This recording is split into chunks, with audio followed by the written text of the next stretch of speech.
Hi y'all, welcome back to Simple Sanctuary Garden. My name is Sarah. Today I am starting my fall seeds. I know it doesn't look like fall here. It's still very green and very lush, but this is the first day that really feels like fall. And fortunately for me, it's the day I also had marked on my calendar to start fall seeds. I'm in zone 9A, north central Florida, so I thought I would show you guys what I'm going to be planting and growing this fall. I was also tagged in the Dream Farm collaboration by Not a Green Thumb, Sarah up in Canada, very far from me.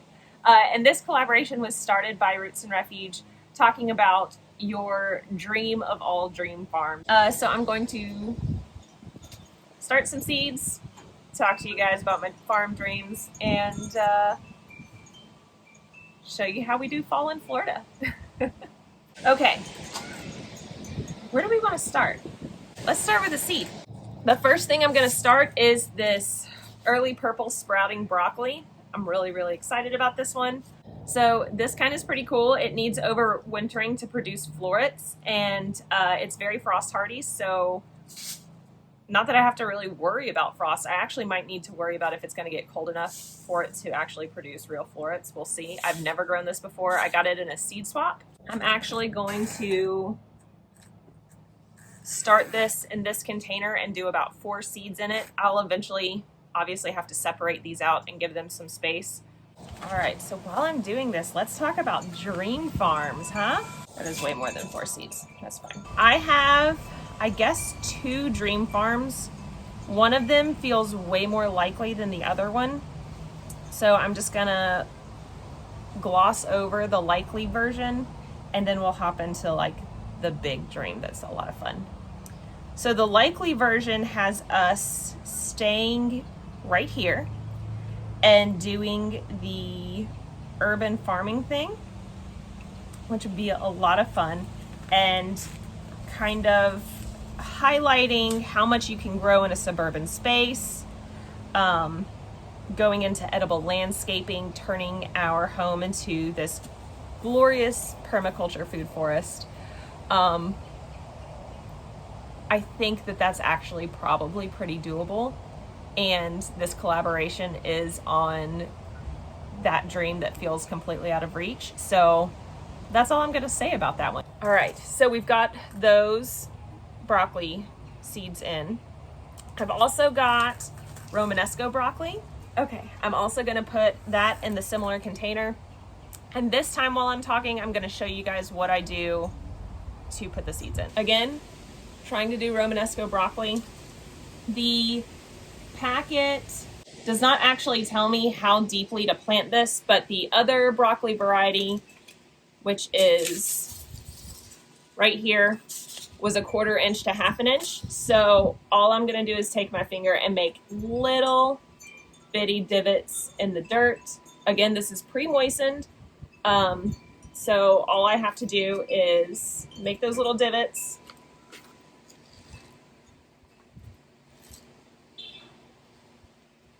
put my seeds in, and we're all set.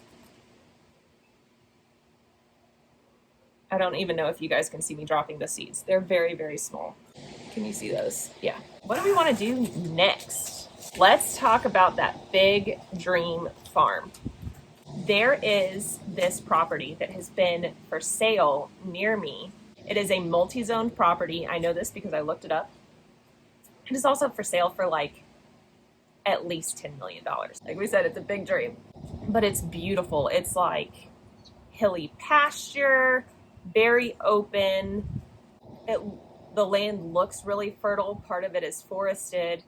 And in my dream, there is plenty of space to do rotational grazing. We would also be able to have horses there, which would be awesome. So that's the first part of it, is that we would have a lot of space and be able to board horses, and that would be like our thing. That's what we would do. Area 1 covered. Which is just in time, because the next thing I'm going to plant is this 1,000-head kale. We grew this 1,000-head kale last year, and it was incredible. These are really cool. This is also a 1/4 inch seed depth. So because of that, I'm actually going to do a slightly different planting method than I did with the broccoli. These seeds are very, very small. So I'm simply going to drop them on top and sprinkle a little dirt over it and call it good. This is how big those seeds are. I'm not actually going to start that many. I have 5 cups out here, so I'm starting 5. All right, so where were we? We talked about boarding horses. So I told you about the dream property. I don't really know a ton about it, but I know it also doesn't fit necessarily all of our dream because my husband loves to fish. And so our dream property would have some wooded area and some water, preferably like river access, so that he could fish just right off of our property. That would be awesome. I would love a place where I could do in-ground gardening with soil that was good enough for that and a yard that did not flood every chance it got. However, I don't really see us leaving Florida. A lot of what we talk about with our dream property is pretty Florida based. So I don't know what that part's going to look like, but I do know I want an utterly massive garden, a garden that is big enough that I could grow all the vegetables that my future family needs for a full year. Like, that would be awesome. Oh, I brought these out here. This is Lady Godiva squash. My husband loves pumpkin seeds. I love pumpkin seeds. Pumpkin seeds are great for you. I've had zero luck growing these. They germinate beautifully. They start, and then for various reasons, somewhat beyond my control, they die. So I'm trying them in the fall to see if the cooler weather helps, if the relief from pest pressure helps. Our dream farm, while I plant these and figure out how, 1/2 inch to 1 inch, stick them on in there. Also on our dream farm, I would love to have lots of chickens and some goats. I'm a little intimidated about goats because they stink. The idea of goat milk is pretty cool. I love goat cheese. My husband wants a dairy cow. I'm going to say something that I'm pretty sure is about to be a real unpopular opinion, but I don't like cows. Those things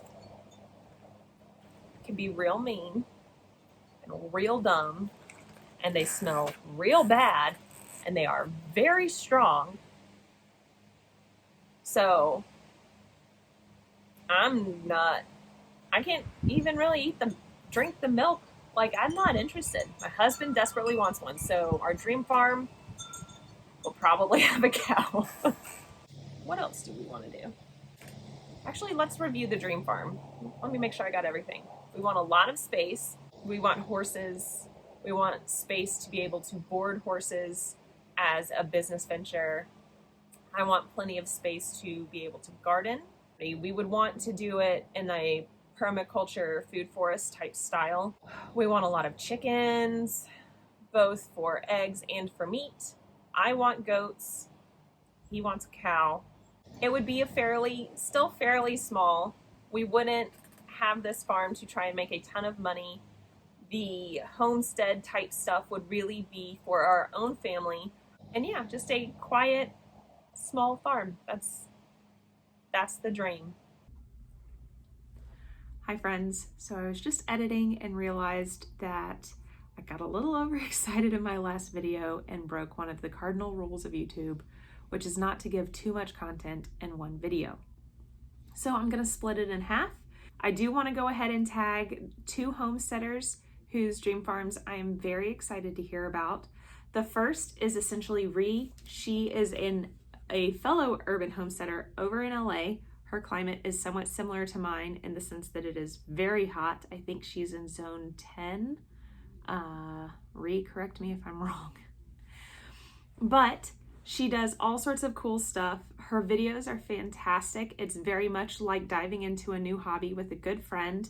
Her Instagram is also beautiful. So if you're not already following her on either YouTube or Instagram, please go check her out.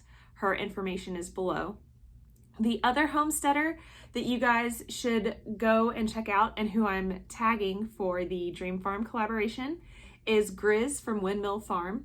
He is over in Mississippi. He knows so much about so many things. It is really easy to rabbit hole on his channel just because it's such a wealth of information. I'm really excited to hear about his dream farm because to me, he's already got a lot of things going on. So whatever his big dream is going to be really cool. So I'm very excited to hear about it. Thank you guys so much for watching this long video this week. We'll talk soon.